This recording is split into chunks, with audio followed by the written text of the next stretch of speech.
गुल प्लाजा में तो मैं खुद हजारों बार गया हूँ, मैं इतनी बार गया हूँ, लेकिन कभी भी मुझे फर्स्ट फ्लोर पे जाने का जीना नहीं मिल पाया। इस जो स्टेयर्स होती हैं वो कैसे जाऊंगा मैं, हमेशा पूछना पड़ता है भाई कहाँ है, और इतना पतला सा जीना ऊपर जाने का। वहां पे आज से 2-3 महीने पहले जब यूके में था, लंदन में, तो वहां एक स्टेशन पे कहीं एक जगह पे आग लगी थी। तो क्या हुआ था और हम फिर कैसे जो है वो उस स्टेशन से बाहर निकले थे। अलार्म जो है वो फौरन बजने शुरू हो गए थे, लोगों को अंदाजा हो गया कि भाई कहीं किसी जगह पे जो है वो आग लगी है। अस्सलाम वालेकुम दोस्तों, मैं हूं रिजवान जाफर।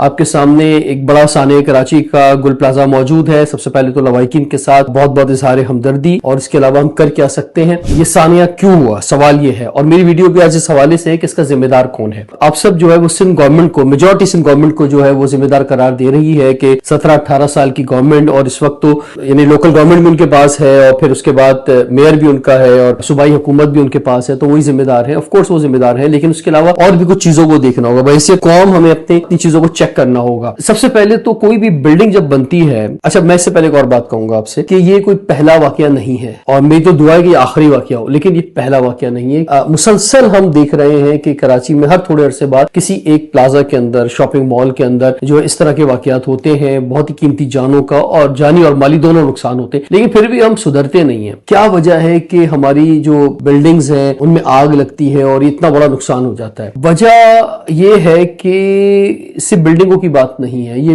कौमों के मिजाज की बात होती है। अगर कौम अपने आप को ज्यादा बहादुर समझती है कि ना हमने मोटरसाइकिल चलाते वक्त हेलमेट पहनना है, ना बैक मिरर लगाना है, रॉन्ग साइड पे चलाना है, ना गाड़ी चलाते सीट बेल्ट पहननी है, तो इससे अंदाजा यह है कि हमें अंदाजा नहीं है कि खतरा भी कोई चीज है। और जब कभी कोई वाकया हो जाता है, रोड एक्सीडेंट देखें कितने होते हैं, तो उसके बाद फिर इसी तरह से चीखा जाता है, बोला जाता है, और फिर दोबारा वही सब कुछ शुरू हो जाता है। अच्छा, अब दुनिया में क्या होता है, मैंने एक वीडियो शेयर की थी जब ये वाकया हुआ, तो मैं आज से 2-3 महीने पहले जब यूके में था, लंदन में, तो वहां एक स्टेशन पे कहीं एक जगह पे आग लगी थी। तो क्या हुआ था और हम फिर कैसे जो है वो उस स्टेशन से बाहर निकले थे। अलार्म जो है वो फौरन बजने शुरू हो गए थे, लोगों को अंदाजा हो गया कि भाई कहीं किसी जगह पे जो है वो आग लगी है, और सारे लोग बड़े सुकून के साथ जो है बाहर गेट की तरफ गए। उस वक्त जो कि आप अगर स्टेशन पे होते हैं तो कार्ट के जरिए आप जो है वो गेट्स ओपन करते हैं, देन फिर आप बाहर निकलते हैं। उन्होंने उस वक्त फ्री कर दिया सबको कि भाई सब गेट पहले से खुले हुए थे, कहीं आपको कार्ड स्वेप नहीं करना था, आप सब बाहर निकल गए एकदम। तो उस तरह से हम लोग बाहर निकल गए सब वेरी क्विक। और फिर हमने देखा कि सेकंडों के अंदर जो है वो फायर ब्रिगेड की गाड़ी आई और सब चीजें वहां पे हो गई। और वो बुनियादी तौर पे फायर ब्रिगेड की गाड़ी भी एहतियातन बाद में आई थी। असल में तो उस स्टेशन की अपनी इंतजामिया था जिसने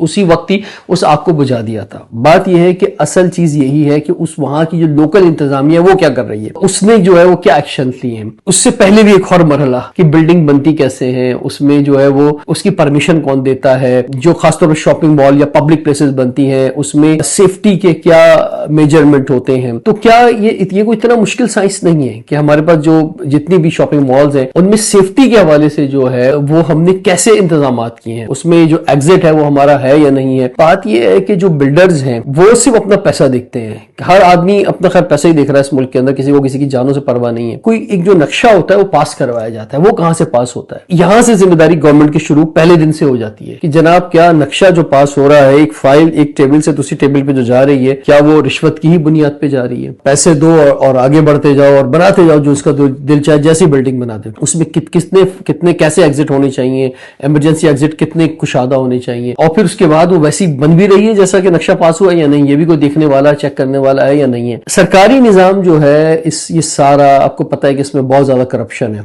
जबरदस्त ओपन सीक्रेट है कि सबको मालूम है, रेट्स भी लोगों को मालूम है कि जनाब किस काम के कितने पैसे हैं। तो इसमें कोई चेक एंड बैलेंस नहीं है, इसमें इंसानों की सेफ्टी के हवाले से कुछ नहीं सोचा जाता और बिल्डिंग का अप्रूवल दे दिया जाता है, और फिर बाद में अगर वो उसको आगे पीछे करके बना दी जाए तो भी कोई पूछने वाला नहीं होता। अच्छा चले बिल्डिंग बन गई, अब उसके बाद वहां पे जो है दुकानें बन जाएं, चीजें हो जाएं, तो उसके बाद वहां पे जो है फायर सेफ्टी के जो इक्विपमेंट्स है वो कितना लगा हुआ है, ये भी कुछ चेक करने वाले इदारे मौजूद हैं, लेकिन वो भी आंखें बंद कर लेते हैं और रिश्वत लेके वो भी मामला आगे हो जाता है। इस बिल्डिंग की भी बात की जाए गुल प्लाजा की, तो यहाँ पर हर दुकान से स्क्वायर फीट के हिसाब से पैसे होते हैं हर बिल्डिंग के अंदर, और कम से कम भी 5,500 रुपए जो है वो एक दुकान से, छोटी दुकान से लिए जा रहे थे, बड़ी दुकानों से ज्यादा पैसे। तो इस तरह मिलू के 1 करोड़ रुपए महीना लिया जा रहा था। तो सवाल ये है कि वो जो बिल्डिंग मैनेजमेंट है वो क्या कर रही थी इन पैसों का, जो कि मेंटेनेंस के नाम पे, बिल्डिंग मेंटेनेंस के नाम से हर बिल्डिंग से लिए दिए जाते हैं। तो वो कितना इंतजाम करी थी फायर सेफ्टी का। फिर वहां पे जो स्टाफ होता है किसी भी बिल्डिंग का, वो कितना ट्रेन है, उसको कितना मालूम है फायर सेफ्टी के हवाले से। अच्छा, हम जो इक्विपमेंट फायर के लगाते हैं हम उन्हें टेस्ट भी नहीं करते, चेक भी नहीं करते। वो मुझे लगता है कि शायद वो तस्वीर के लिए होता है, तस्वीर खींचने के लिए होता है कि जनाब लगा हुआ है, जनाब फायर एक्सटिंग्विशर लगा हुआ है यहाँ पर। वो भी चेक थे या नहीं थे। वहां पे जो गार्ड्स हैं या जो लोग हैं, गार्ड्स को जो हम तनख्वाह दे रहे होते हैं, कितनी कम तनख्वाह होती है। और वो भी जिन इदारों के जरिए हम करवाते हैं, गार्ड्स को बुक कराते हैं, वो 25% तो वो ले लेते हैं, 75% 70% उनको मिलते हैं। तो 30,000 रुपए में गार्ड क्या काम करेगा, या 25,000 रुपए में जो मिलते हैं इन द एंड गार्ड को, तो उसमें वो कितनी दिलजमी से काम कर सकता है, ये सोचने वाली बात है। ये सारा जो मैनेजमेंट का निजाम है, इसको देखना होगा कि किस तरह से हो रहा है।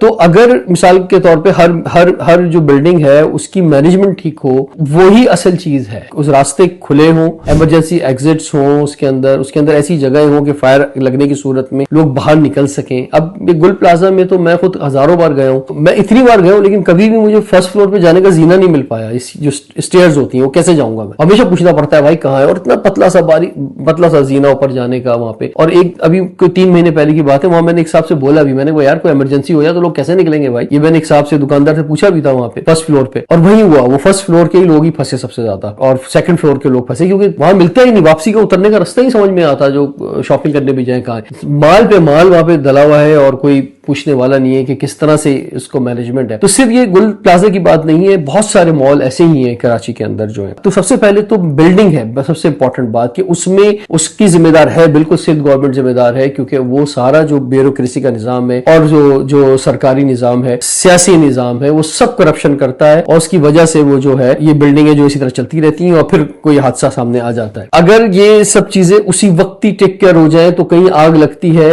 अच्छा कहीं आग अगर लगती है मिसाल के तौर पे after the closing of the mall, तो फिर भी समझ में आता है कि यार चलो कोई था नहीं वहां देखने वाला या कोई आग बुझाने वाला। जैसे कुछ हुआ है वाकयात कि आधी रात में आग लगी तो फिर वो आग बढ़ती चली गई। हालांकि हर फ्लोर पे ड्यूटी के ऑफिसर होने चाहिए, ड्यूटी के लोग होने चाहिए कि अगर कोई इस तरह का वाकया आया, अलार्म बजने लग जाए। असल चीज अलार्म है, अगर अलार्म लगे हुए हैं और कोई नहीं भी है तो खुद ऑटो, कहीं आग लगती है ऑटोमेटिक अलार्म बजने शुरू हो जाए, तो फौरन जो सिक्योरिटी के लोग हैं ट्रेन हो वहां पे, वो जाए उसको बुझा दे, तो जरूरत ही ना पड़े ये फायर ब्रिगेड बुलाने की। और ये जो बात के वाकयात हुए जिस पर असल में बुरा भला कहा जा रहा है सिंध गवर्नमेंट को कि भाई ये जो है देर से फायर ब्रिगेड की गाड़ी पहुंची, फिर जो उसके पास पानी नहीं, वो भी हालात हमारे बहुत बुरे हैं। यानी हम एक बिल्डिंग जो है उसको नहीं बचा पा रहे। ये हाल है हमारी सिंध गवर्नमेंट का और लोकल गवर्नमेंट का, केएमसी का, कि हम एक बिल्डिंग को नहीं बचा पा रहे। कराची में कितनी बिल्डिंग्स है, खुदा न खास्ता एक वक्त में अगर कहीं 1-2 जगहों पे कोई वाकयात हो जाए, कोई बिल्डिंग कोलैप्स हो रही है, पुरानी बिल्डिंगें बहुत है, बिल्डिंगें गिरती हैं, हमने देखा ओल्ड सिटी के अंदर वहां क्या हाल होता है। तो हमारे इमरजेंसी रिस्पॉन्स का इदारा बहुत ही कमजोर है, इस पे हमें इन्वेस्ट करना होगा, बहुत मेहनत करनी होगी, फिर जाके मसला हो सकता है। तो ये लॉन्ग टर्म मेहनत की बात है,